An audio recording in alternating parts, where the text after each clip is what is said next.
with a fun discussion about amusement parks, and Pete Trabucco is with us. Pete is the author of a book. There's the cover. We have the paperback version here. America's Top Roller Coasters and Amusement Parks, a guide for those who ride them and tips for those who fear them. Pete, nice to have you here. Thanks very much for coming in. Oh, thanks for having me today. I really appreciate coming in. So what a fun idea for a book. How'd you come up with it? Well, actually, it came up with the idea because I was actually petrified of roller coasters. Something happened to me way back when I was 6 years old, a little place called Coney Island. You might have heard of it. And what happened was I went on a ride. Didn't like it very much. And Which one? Actually, I don't know. I was only 6 years old at the time, but it wasn't a big one. It was just a little one, but it scared me. And I decided I was not going to do roller coasters for many, many years. But my daughter was born in 1996. At that point, I decided, well, I want to be able to share things with her. I want to be able to overcome this fear. And even though I was a pilot, I'm a pilot, and I've done aerobatics, and I basically can do all that, I still had the fear, the childhood fear. So I started in 96, and several years later, I overcame the fear, enjoyed it with my family. And I'm in the aviation industry. I work for a company called CRS Jet Spares. I travel all over the country. Right. And while I do that, you sit in a hotel room between conferences. Well, why not go to the amusement parks and do stuff along those lines? So I started getting into that. And one day I was with a bunch of people, and they said, why don't you write a book about it? You know so much about it. So that's what happened. That's Good the title. idea. All right. Well, then let's get right to it then, because as someone who has traveled across the country, you've obviously been able to get to a lot of these places.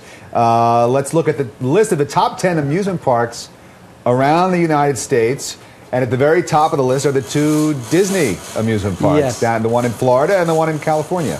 Well, actually, when I gave the order, basically, and I try to do that in the book, I don't want to give the order of 1 through 10 as being 1 best and 10 being worst, because obviously all the amusement parks are great, but we have to start somewhere, and where better to start than, of course, Disney World. You can't beat it. You've got 4 parks there, 18 hotels that are under the Disney name, as well as dozens of rides, and it's an amazing place to be. It's an amazing place to go to. And the thing about Disney World, both Disney World and Disneyland, we'll get into that later, is that they're family friendly. You've got some pretty good rides like Rock and Roller Coaster, which is a pretty decent ride for coaster enthusiasts. But you also have the kiddie rides. You've got Disney World, obviously. You've got Magic Kingdom for the kids. So there's something for everyone at Disney, and that's one of the reasons why they bring in 15 to 20 million people a year for those 4 parks. And they know what they're doing. They know what they're doing. Okay, well, since you don't go in order, then I won't. I'll jump around as well and sort of lump together numbers 6, 8, and 9, which are all Six Flags amusement parks. So this is a chain, and I happen to have grown up in South Jersey, going to number 8, Great Adventure, which is exit 7A off of the New Jersey Turnpike. I remember it well. Lots of good times there as a kid. But the Six Flags folks, because they've got them all over the place, I guess they've come up with a formula, and it works. It does. And Six Flags Great Adventure opens in April. I wanted to mention that as well. That's my home park as well. Six Flags. Obviously, they've got 12 amusement parks all over the country and 5 water parks. Depends on which ones you like. The best ones, obviously, are Six Flags Great Adventure. Six Flags Over Texas is another excellent one. And, the thing about Six Flags is that, again, they try to theme it like a Disney. The thing you'll find differently there than you will from a Disney World is that you're going to find some pretty intense rides. People go to those parks because they want to ride, for example, Kinder Ka, which is the tallest and fastest. That's a Great Adventure, right? That's a Great Adventure. It's tallest and fastest roller coaster in the country. Just imagine going from 0 to 128 miles an hour in 3 seconds. Straight up 440 feet, straight down 440 feet. Never lose any speed along the way. It is an intense ride. It's the fastest in the United States right now. I think there's one faster now, just created in Dubai, I think. But other than that, these are why you go to these parks. They have got the amusements, but at the same time, this is why you go to these parks, for the rides. And of course, entertainment, attractions, shows. There's something for everyone. That's what you Ellis made is out in high laughing. school, right? On that ride, they were like, the girl would like grab Rick, you know, and I'm so scared. Going a 0 to 128 in 60 seconds. That's a my metaphor. Speed. It is, exactly. But you know, I've noticed something because I don't get to amusement parks as often as I did when I was a kid. I think that there's something biologically that happens to your body that really, as you get a little bit older, see, I'm interested in the fact that you started off afraid of these things, and as you have gotten older and had your own kids, you've learned to love them.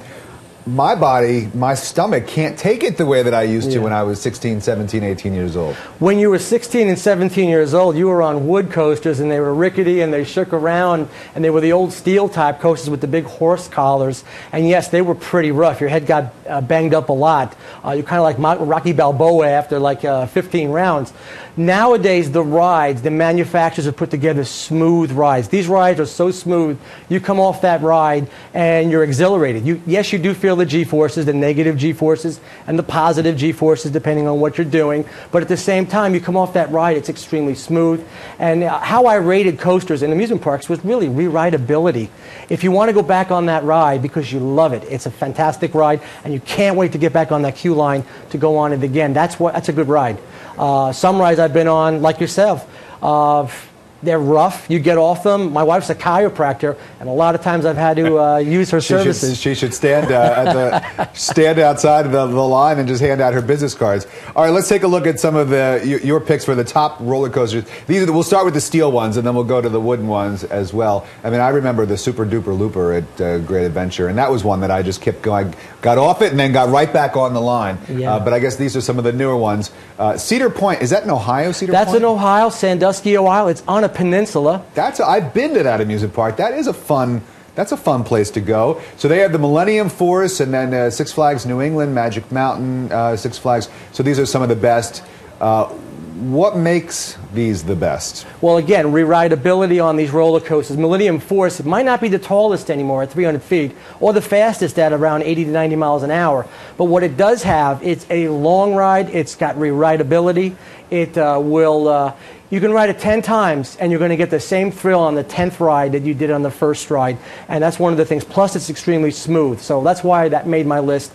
Bizarro, which is over at Six Flags in New England. Yeah. That one is not as tall, but if you like to get ejected out of your seat or feel like you're getting ejected out of your seat, and again, most of these rides they're all safe. They just want to give you the illusion of that. That's the ride to go on if you really, really like that. X2, which is in Six Flags Magic Mountain, that's just the craziest ride you ever want to be on. When I was trying to overcome my fear, I tried to see the track beforehand and just guess what's going on. X2, you can't. It's flipping around so many different ways and so many different directions. It's impossible. So that's why that made the list. Apollo's Chariot, Busch Gardens, is another great one. That's at Williamsburg.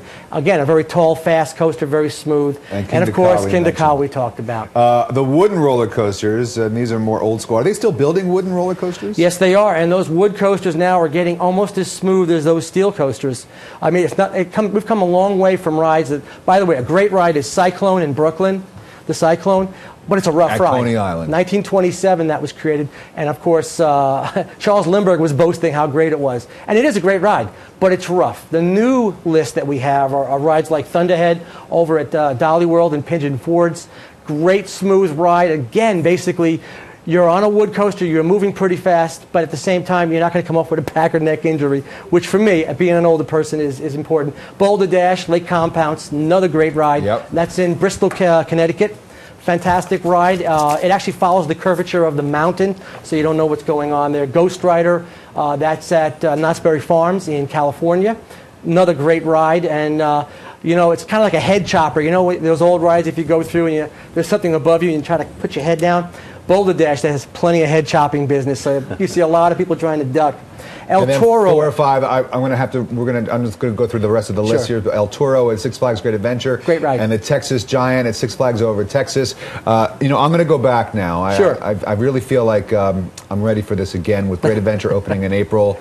And my oldest is 6 years old, so I think she's ready for she's ready for a ride. You still have to be as high as Yosemite Sam, or I'll say you must be this tall. Who is that? Who is that guy that stands out there? Is he still out there? He was like the big rooster or whatever that tells you how tall you have to be. Yeah. No, Foghorn Leghorn. Thank you very much. Well, there are a lot of great rides there, and yeah, you should try it again, because I think you're going to get a better experience now. The rides are a lot smoother. I don't know how big your child is, so I'm not sure how many rides she might be able to get on, but they've got some... We'll get her on there. I'll give her some elevated shoes so we can get her on there. America's Top Roller Coasters and Amusement Parks is the book. Pete Trabucco. Nice to meet you, Pete. Thanks very much for coming in. Well, thank you for having me. Fun discussion. Ellis.